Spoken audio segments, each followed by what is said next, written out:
The Crown Royal pour son ultime saison, Split sous la sortie de l'hétérosexualité racontée en série et tout va bien, une tragédie familiale portée par Virginie Efira. C'est le sommaire de ce nouveau numéro de À l'affiche consacré aux meilleures séries du moment. Bienvenue à tous. Bonjour Nina Masson. Bonjour Louise. Et nous sommes très heureuses de recevoir aujourd'hui Iris Bray, qu'on connaît ici à France 24. On vous a vu de temps en temps sur notre antenne. Vous êtes donc journaliste, critique, spécialiste de la question de la représentation des femmes à l'écran. On va parler dans quelques instants donc de Split, votre première série, mais d'abord c'est un peu l'événement dans le monde des séries. Iris, j'imagine que vous suivez The Crown. Bien sûr. Vous attendez cette nouvelle saison 6 comme nous tous. Alors cette série donc sur le destin de la famille royale britannique sous le règne d'Élisabeth II, et depuis sa première diffusion en 2016, Nina, elle n'a cessé de créer la controverse et susciter des polémiques. Et encore pour cette nouvelle salve d'épisodes. Alors The Crown qui a déjà mis, je le rappelle, en scène 5 décennies d'histoire royale britannique, depuis le mariage de la reine Elisabeth II avec le prince Philippe en 1947 jusqu'au divorce très médiatisé de Lady Diana et du prince Charles. Donc la 6e et dernière saison pourrait être la plus controversée à ce jour, et pour cause, elle se penche sur l'un des événements les plus explosifs du règne d'Elisabeth II, à savoir la mort de Diana, dont la voiture est pourchassée à Paris par des paparazzis, donc jusqu'à sa mort. On va regarder la bande-annonce, on en reparle juste après. Une saison 6 d'autant plus attendue et scrutée que la disparition de la princesse Diana en 1997 est aujourd'hui encore un traumatisme pour toute l'Angleterre. Oui, à l'image de ces réactions suscitées par un article du Télégraphe qui révèle que la princesse apparaît sous les traits d'un fantôme. Je dirais pas que c'est la mise en scène d'un fantôme, c'est plutôt une représentation fantasmée avec beaucoup de pudeur. Mais bon, les Britanniques le découvriront donc à partir d'aujourd'hui sur Netflix. Voilà, puisque donc il y a 10 épisodes.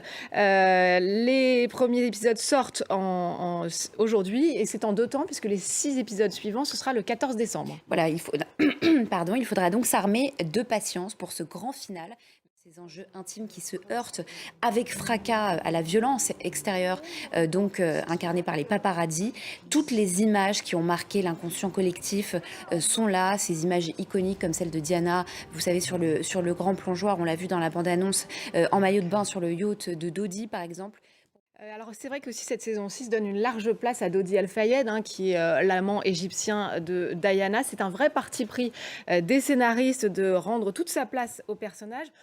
Et voilà donc pour cette 6e saison de The Crown. On en vient à votre série Iris Bray Split, qui sera disponible sur France TV / à partir du 24 novembre. Nina, peut-être d'abord, dites-nous-en un peu plus sur cette série. D'abord, il faut le préciser, dans le monde du cinéma et de la critique en France, je pense qu'on peut dire qu'il y a eu un avant et un après Iris Bray. Vous êtes celle qui a popularisé la question du sexisme et de la représentation du genre à l'écran avec la théorie du male gaze qu'on connaissait très peu en France avant Iris Bray, justement. Donc ce male gaze, c'est quoi? C'est ce regard masculin ou cette tendance à représenter le corps féminin comme un objet plutôt que comme un sujet. Face à ce male gaze, vous défendez un female gaze, donc un concept que vous avez notamment développé dans votre livre Le regard féminin, une révolution à l'écran. C'est d'utilité publique, il faut lire ce livre. Elle qui est en couple de longue date avec un homme, on va en parler avec joie avec vous, mais d'abord on regarde la bande-annonce. Iris, on va peut-être commencer par ce titre, Split, qui peut avoir énormément de sens, ça veut dire séparation en anglais. Racontez-nous pourquoi vous avez choisi ce terme-là. Parce que j'avais vraiment envie de travailler le split screen. C'est déjà la fin de cette émission, malheureusement.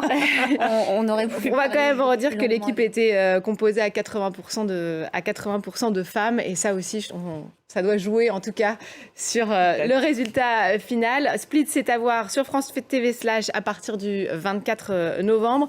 On va quand même dire un mot de Tout va bien, qui est à voir sur Disney+, une série portée par Virginie Efira et Sarah Giraudot, et avec au scénario Camille de Castelnau, qui avait signé le génial Bureau des légendes. Ça donne envie, Nina. Oui, alors là, rien à voir avec l'espionnage et la lutte contre le djihadisme. Ici, c'est une tragédie familiale qui nous est racontée, celle d'une famille ordinaire, donc confrontée à la maladie grave d'un enfant en plus. Donc c'est le pire qui puisse arriver à une famille. C'est une série qui réussit quand même à raconter avec humour et sans pathos l'une des pires épreuves justement que puisse traverser une famille. Donc c'est 8 épisodes à découvrir sur Disney+. À découvrir. Donc merci beaucoup Iris Bray, The Crown, tout va bien? Camille de Castelnau est une très grande scénariste, donc j'ai vraiment hâte de découvrir sa série. Bon, et puis, s'il ne faut en choisir qu'une, ce sera Split, donc de Iris Bray, à partir du 24 novembre sur TV/. Merci aussi Nina, évidemment. À très bientôt et merci à vous de nous avoir suivis. N'oubliez pas de nous retrouver sur france24.com ainsi que sur tous nos réseaux sociaux. On va se quitter donc avec des images de Tout va bien avec Virginie Efira et Sarah Giraudot. Je vous laisse découvrir et vous dis à très vite.